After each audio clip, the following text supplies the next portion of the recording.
అధ్యక్ష ఆర్బీఐ కంటే గొప్ప వాళ్ళైతే ఉండరు అధ్యక్ష. ఇన్ఫ్యాక్ట్ అధ్యక్ష ఈ 4,17,496 కోట్లలో కూడా 10 ఏళ్ల బీఆర్ఎస్ పాలనలో 4-5 ప్రత్యేకమైన విషయాలు ఉన్నాయి. 2 వరుస కరోనా సంవత్సరాలు రావడం వల్ల కేంద్ర ప్రభుత్వం అప్పుడు మొత్తం దేశం యొక్క economy అతలాకుతలమైంది.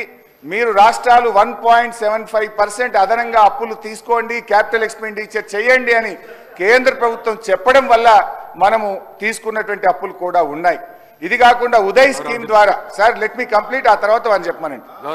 Let me complete. Speaker sir, Harish Rao garu సభలో చాలా సంవత్సరాల నుంచి ఉన్నా అని చెప్తా ఉన్నారు. వారికి అన్ని రూల్స్ తెలుసు, నిబంధనలు అన్నీ తెలుసు. క్వశ్చన్ అవర్లో క్వశ్చన్ అడుగుతారు, సమాధానం చెప్తాం. క్వశ్చన్ ఉంటుంది కానీ వారు షార్ట్ డిస్కషన్ లాగా ఉపన్యాసం చెప్పుకుంటూ పోతా ఉన్నారు. మరి వారికి అనుభవం లేకనా కావాలని సభను తప్పుదోవ పట్టించడం కోసం చేసే ప్రయత్నమా? మీరు అడిగారు ఈ అప్పుల పైన మీరు తప్పుదోవ పట్టిస్తూ ఉన్నారు, గోబల్స్ ప్రచారం చేస్తున్నాం, ఏదంటే సభలో చర్చ పెట్టండి. ఎస్, మేము రాగానే సభలో చర్చ ఉండాలనే వైట్ పేపర్ పెట్టా మీరు చేసిన తప్పులు అన్నింటినీ. మళ్ళీ కావాలని అడుగుతుంటే మాకేం అభ్యంతరం లేదండి. మేము అసలు పూర్తిగా ఈ సభకి రాష్ట్ర ప్రజలకి వాస్తవాలన్నీ తెలియాలనేటువంటి ఆలోచనలో స్పష్టంగా ట్రాన్స్పరెంట్గా ఉన్న గవర్నమెంట్ ఇది. ఏది దాచుకోవాలని ప్రయత్నం చేయాలి మీలాగా.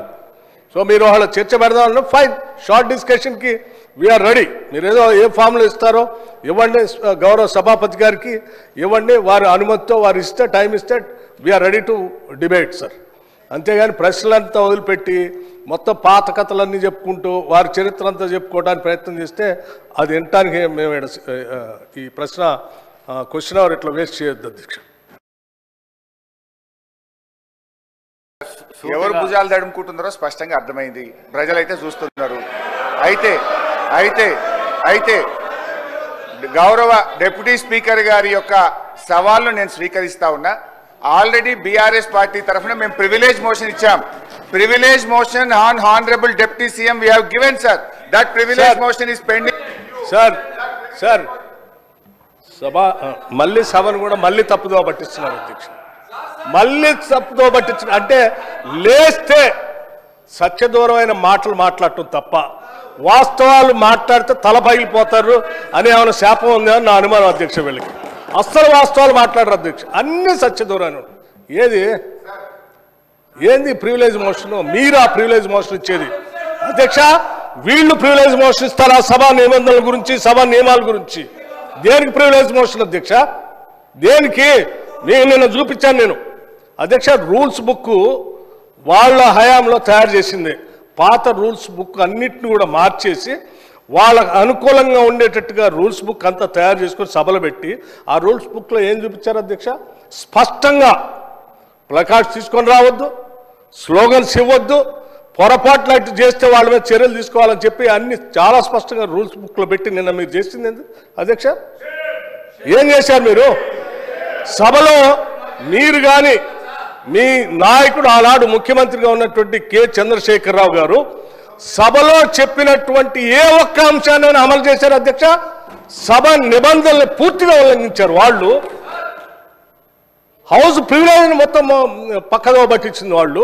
1 కాదు 2 కాదు 3 ఎకరాల భూమి బరాబర్ ఇస్తామని చెప్పారు దళితులు, గిరిజనులకు. ఇచ్చారా? ఈ సభలోనే కదా చెప్పింది వాళ్ళు. ఈ సభలోనే కదా అధ్యక్ష చెప్పింది. డబుల్ బెడ్రూమ్ ఇల్లు ఇస్తా అని చెప్పారు, ఇచ్చారా అధ్యక్ష? ఉద్యోగాలన్నీ పూర్తి చేస్తా బరాబర్ అన్నారు, చేశారా? 2 భిన్నమైనటువంటి డైలాగ్స్ నేను వినిపించగలను అధ్యక్ష. బరాబర్ ఉద్యోగాలు ఇస్తాం అన్నది ఒకటి, ప్రభుత్వాలు ఏడున్నాయి ఉద్యోగాలు యాడ తీసుకొచ్చిస్తామని అడిగింది ఇక్కడ నుంచే. సభ నిబంధనలు నియమాల గురించి ప్రివిలేజెస్ గురించి వారు మాట్లాడితే ఎట్లా అధ్యక్ష? వారు ఏమన్నారు? నేను ప్రివిలేజ్ ఇచ్చారట. ఎందుకు? సభ జరిగేటప్పుడట సభలో ఏంటి ప్రభుత్వానికి సంబంధించిన అంశాలన్నీ బయట మాట్లాడకూడదు కదా, మీరు ఎట్లా మాట్లాడతారు? ఏం అధ్యక్ష నేను మాట్లాడింది ఏంటి?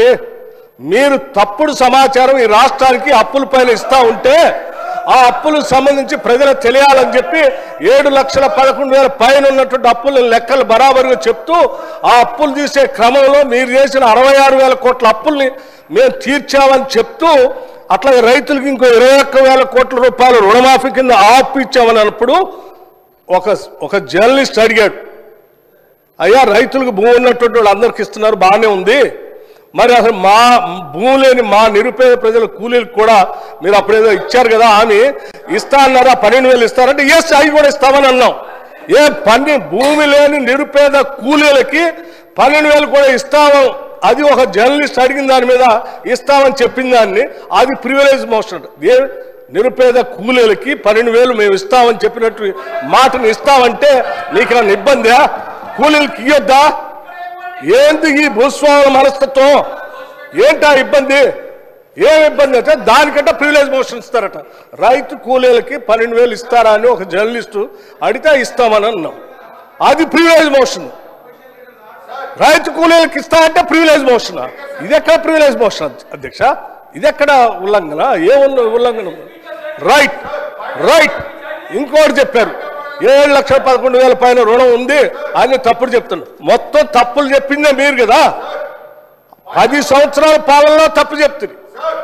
10 సంవత్సరాల పాలనలో తప్పు చెప్పినందుకే 6 నెలలకోసారి మర్చిపోతుంది అధ్యక్ష. వీళ్ళకి 6 నెలలకోసారి ఎందుకు పోతుంది నాకు అర్థం కావట్లేదు.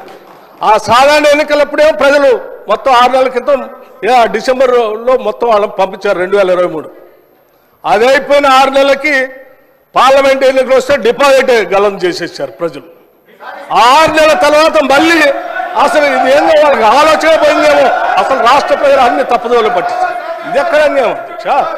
ఇవన్నీ ప్రజలు ఇంత తిరస్కరిస్తూ ఉంటే ప్రజల కోసం పనిచేసే మా పైనట ప్రివిలేజ్ మోషన్ అంట. ఎట్లా అధ్యక్ష? మీరు అడిగారు అప్పులు ఎన్ని ఉన్నాయని, చాలా స్పష్టంగా మేమేం దాచుకోలేదు అధ్యక్ష. అప్పులు తీసుకునే ప్రతిదీ ఆర్బీఐ ద్వారా, బ్యాంకు ద్వారా నిక్కచ్చిగా స్పష్టంగా ఉంటుంది అధ్యక్ష. ఆ స్పష్టంగా ఉన్న కాగితాన్ని వాళ్ళ మేము దాయలే. వాళ్ళు ప్రతి సందర్భంలో 7 లక్షల పైన అప్పు ఉందనేది ఏది మీరు కార్పొరేషన్ ఇచ్చిన గ్యారంటీస్ వాటిని ఎప్పుడు కలిపి చెప్పలే. కానీ వాళ్ళు మేము చెప్పామే, దాచుకోలేదు కదా. మీలాగా సభను తప్పుదో పట్టించే మీరు ఎప్పుడు చెప్పలేదు. 7 లక్షల పైబడి ఉన్న మాట దాచిపెట్టారు మీరు. మేము ఇవాళ దాయలేదు. నువ్వు ప్రశ్న అడిగితే స్పష్టంగా ప్రశ్న సమాధానం చెప్పాము. దీనిపైన చర్చ కావాలన్నా ఫైన్, రెడీ మేము. Sir one minute Harish Rao గారు, మీరు అడిగిన ప్రశ్నకు కరెక్ట్గా మీరు అడిగితే ఈ డైవర్షన్స్ కావు. ఈ డైవర్షన్స్ అయితే 1 అవర్ లోపల నీకు 10 క్వశ్చన్స్ ఏడాగా కంప్లీట్ అవుతాయి. దయచేసి మీరు వేరే దానికి పోకుండా క్వశ్చన్కు సంబంధిత ప్రశ్నలే అడగండి మీరు దయచేసి ప్లీజ్. హరీష్ రావు గారు. స్పీకర్ సార్, మాకు మాత్రమే నీతులు చెప్తారు, అటువైపు ఎందుకు చెప్పారు సార్? అదే మీరు ఇప్పుడు వారు మొత్తం రాజకీయ ఉపన్యాసం చేయొచ్చు, రాజకీయం అంతా మాట్లాడొచ్చు. నేను I was confined to the subject sir. నేను డీవియేట్ కాలేదు. దయచేసి మీరు మా హక్కులను కాపాడాలి సార్. వికారాబాద్ ప్రజలు కూడా చూస్తున్నారు సార్, మా హక్కులు కాపాడాలి సార్. మీరు ఇక్కడ స్టార్ట్ అయితే అధ్యక్ష, స్పీకర్ సార్, మీరు ఒక విషయాన్ని క్లారిఫై చేయాలి. ఆ రకంగా శాసించడం కరెక్ట్ కాదు సార్. అధ్యక్ష, నాకు హరీష్ రావు గారి మీద చాలా హరీష్ రావు గారి మీద చాలా గౌరవం ఉంది అధ్యక్ష. వారు సీనియర్ సభ్యులు, గతంలో 10 ఏళ్ళు ఉన్నారు, అంతకుముందు కూడా ఉమ్మడి రాష్ట్రంలో ఉన్నారు, ఇప్పుడు కూడా ఉన్నారు అధ్యక్ష. వారు మాట్లాడితే పదే అసలు సభాపతి అన్నా సభా స్థానం అన్నా గౌరవం లేకుండా వాళ్ళు మాట్లాడుతుంటే ఎట్లా అధ్యక్ష? నిన్న అధ్యక్ష నేను చూశాను, బీఎస్సీ సమావేశం జరిగేటప్పుడు అధ్యక్ష వీళ్ళు చేసింది ఏంది? బీఎస్సీ సమావేశం జరిగేటప్పుడు నిన్న కూడా నిరసన చెప్పిపోయారు అధ్యక్ష. నేను అందుకే చెప్తాను, బీఎస్సీ సమావేశం జరుగుతూ ఉంది. 10 ఏళ్ళు బీఎస్సీలో ఏం చేసావు అధ్యక్ష? మీకు సభకి రాష్ట్ర ప్రజలకు కూడా తెలియాలి ఏం చేసావు అధ్యక్ష. బిజినెస్ సభలో ఏం బిజినెస్ జరగాలనేది అధ్యక్ష సభలో ఏం బిజినెస్ జరగాలి, ఎన్ని రోజులు జరగాలనేది పైన సభాపతి స్థానంలో ఉన్నటువంటి పోచారం శ్రీనివాస్ రెడ్డి గారు అక్కడ కూర్చునేవాళ్ళు, అవతల నుంచి మీరు వచ్చేవాళ్ళు, యువతల నుంచి సిఎల్పి నాయకుడిగా ప్రతిపక్ష నాయకుడిగా నేను కూడా ఆ బీఎస్సీ మీటింగ్లో ఉన్నాను. ప్రతి సందర్భంలో ప్రభుత్వ పరంగా ముందుగా ప్రతిపక్షాలు అడిగి మీరేం చెప్పాలనుకుంటున్నారు, ఎన్ని రోజులు కావాలి మేము చెప్పేవాళ్ళం. చెప్పి ఈ అంశాలన్నీ తీసుకోవాలి, ఇన్ని రోజులు కావాలంటే సరే.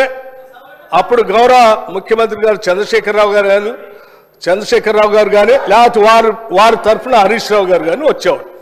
వచ్చి వాళ్ళు ఏం చెప్పేవాళ్ళు అధ్యక్ష, రైట్ చాలా సంతోషం, మీరు ప్రతిపక్ష పార్టీగా మీరు ఏ అంశాలు తీసుకోవాలనుకుంటున్నారో ఆ అంశాలన్నింటినీ గౌరవ సభాపతి గారికి ఇవ్వండి, ఎన్ని రోజులు నడపాలనుకుంటున్నారో అన్ని రోజులు కూడా రాసివ్వండి, మేము కూడా ఆ అంశాలన్నీ రాసిస్తాం, మిగతా ప్రతిపక్షాలకు సంబంధించిన వాళ్ళు అందరూ వారికి ఇచ్చిన తర్వాత వారు పరిశీలన చేసి ఏ అంశాలు తీసుకోవాలి ఎన్ని రోజులు నడపాలని నిర్ణయం చేస్తారో సభాపతి గారికి ఒప్పచెప్దామని లేచి వచ్చేవాళ్ళం. లేదు నేను ఎక్కడ చెప్పాలంటే లేదు అట్లా కరెక్ట్ కాదు, సభాపతి గారు రాసిచ్చాం వారే నిర్ణయం చేస్తారు, మనం అంతా సభ వారు చెప్పినట్టు నడవాలని ఫైన్ అని చెప్పి 10 ఏళ్ళు అదే నడిపాం అధ్యక్ష. కానీ నిన్న మాత్రం ప్రసాద్ కుమార్ గారు సభాపతి స్థానంలో ఉంది, మేము కూడా అదే ప్రొసీజర్ని ఫాలో అవుదాం, మీరు రాసి ఇవ్వండి మేము రాసిస్తామని అంటే లేదు ఇప్పుడు ప్రసాద్ కుమార్ గారు సభాపతి గారు నిర్ణయం చేయడానికి లేదు, మీరు ఇప్పుడే చెప్పాలను. అధ్యక్ష సభాపతి స్థానం అప్పుడు అదే ఇప్పుడు అదే, అప్పుడు పోచారం శ్రీనివాసరెడ్డి గారు ఉన్నారు, ఇప్పుడు ప్రసాద్ కుమార్ గారు ఉన్నారు. సభాపతి స్థానం ఏం మారలేదు అధ్యక్ష, మనుషులు మాత్రమే మారారు. పోచారం శ్రీనివాసరెడ్డి గారు ఉన్నప్పుడు ఏ నిబంధనలు అయితే పాటిస్తున్నామో ప్రసాద్ కుమార్ గారు ఉన్నప్పుడు కూడా అదే నిబంధనలు పాటించాలి కదా. ఎందుకు మీరు దాన్ని వదిలేసి లేచి బిఎస్సిలో సభాపతిని మొత్తం అందరిని అవమానించేటట్టు కాగితాలు పడేసి బయటకు వెళ్తారు అధ్యక్ష? ఇదే నా సభాపతి స్థానానికి మీరు ఇచ్చే గౌరవం? ఏం ప్రసాద్ కుమార్ గారు స్పీకర్ కాదా? మనం 10 ఏళ్ళు పాటించింది మనం ఎందుకు పాటించట్లే? వీళ్ళు మాట్లాడితే లేచి సభాపతి మీద అటాక్ చేయడం కోసం ప్రయత్నం చేస్తారు, ఇది కరెక్ట్ కాదు అధ్యక్ష.